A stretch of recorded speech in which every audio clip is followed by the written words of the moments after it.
réseau social d'entreprise est mort. Il va falloir réinventer les codes de votre communication interne. On va en parler tout de suite avec mon invité sur We Do Biz au Salon des Entrepreneurs, Anne-Laure Plessier. Bonjour. Bonjour. Alors déjà, tu es Happy Sherpa, dit ta carte de visite. Oui. De Cocoum. Cocoum, ouais. C'est quoi Happy Sherpa? Alors, Happy Sherpa, c'est un titre troisième dame, deuxième niveau. Non. C'est un nouveau poste très important. Non, je suis guide de haute montagne, en fait. C'est ça que ça veut dire.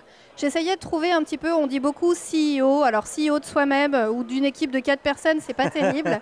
Nous, en l'occurrence, on est 8 maintenant et je me considère vraiment comme une guide de haute montagne pour eux. Je vais défricher, je leur dis où il faut aller et on essaye d'y aller ensemble. Tu fais partie de ces premiers de cordée dont on a besoin? C'est ça. D'accord. Ouais. Bon, et sinon, pour le côté CEO de 4 personnes, tu aurais pu aussi appeler ça Cocoum Worldwide Corporation. C'est ça. Alors, il faut savoir que notre compte Twitter, c'est Cocoum HQ pour Headquarters.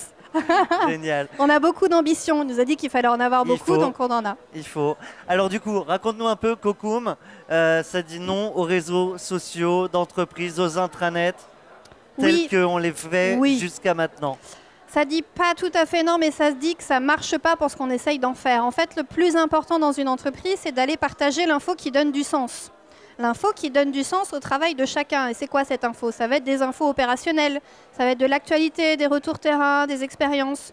C'est ce type d'info qui va permettre de briser les silos, de savoir ce qui se passe dans un autre service, de savoir ce que fait l'entreprise, de savoir ce que fait le service commercial. Et aujourd'hui, ça passe pas. On a l'email copie tout le monde, bah, ça passe pas. On a l'intranet, c'est institutionnel, bah, ça passe pas non plus.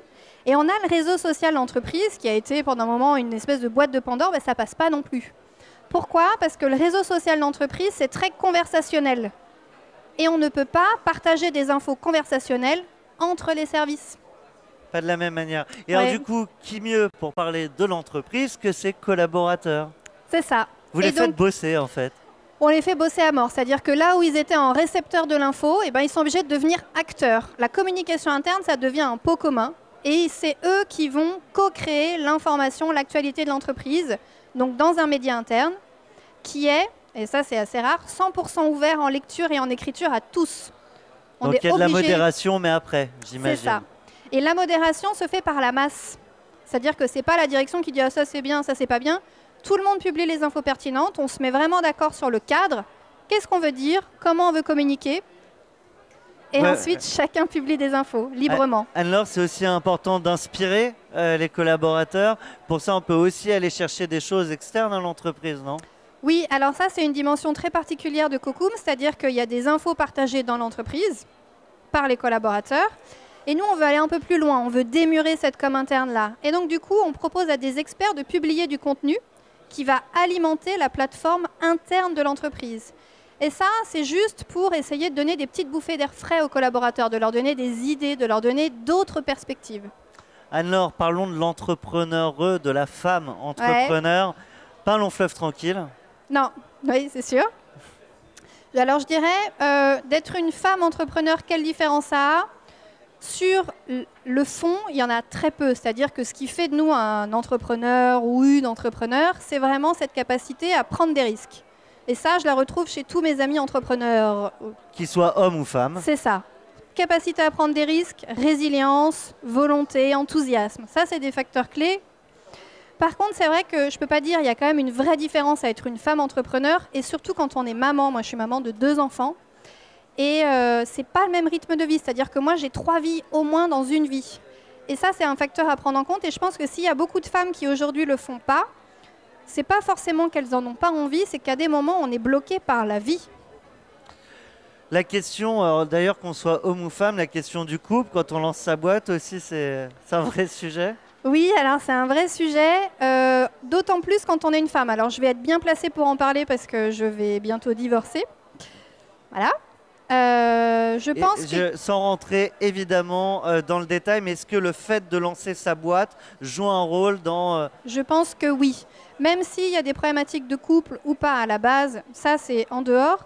Je pense que la principale problématique quand on monte sa boîte et qu'on est une femme et qu'on est marié, c'est qu'à un moment il y a un changement de posture. C'est-à-dire qu'une femme qui doit s'occuper de la maison, des enfants et qui gère tout, c'est ce que je faisais quand même. quand elle prend un rôle de chef d'entreprise, elle monte en compétences, elle monte en puissance, elle monte aussi en visibilité. En visibilité. Et en visibilité et en épanouissement. C'est-à-dire qu'il faut aller faire des soirées réseau, il faut intervenir dans des conférences. Et ça pose forcément un problème de posture à l'homme qui doit forcément se mettre en retrait, en support et en appui. Et ça passe ou ça passe pas. C'est pas si simple, c'est un tout, hein, mais voilà, il y a un vrai problème de ce côté-là. J'aimerais peut-être préciser que ce n'est pas tous les hommes, non. Comme ce ne sont pas toutes les femmes en général. Et ce ne sont pas toutes les situations, évidemment. Et ce sont toujours des cas particuliers. Et toujours. Pas de généralité. Non, voilà. Si tu avais un conseil à partager, alors du coup on va dire pour les jeunes femmes. Oui. Parlons aux jeunes femmes. Tu leur dis quoi? Ne jamais attendre et ne jamais hésiter et toujours essayer. Bon. Eh ben moi, j'aurais qu'un essai pour la conclusion de cette interview. Alors un grand merci à toi, Anne-Laure Plessier, fondatrice, non, Big Sherpa. Happy Sherpa. Big, pas encore, faut que je mange un peu plus. Encore quelques enfants. Un grand merci à toi. Et quant à nous, on se retrouve toujours sur eDoBiz, toujours au SDE de Lyon, dans quelques instants. Merci à tous.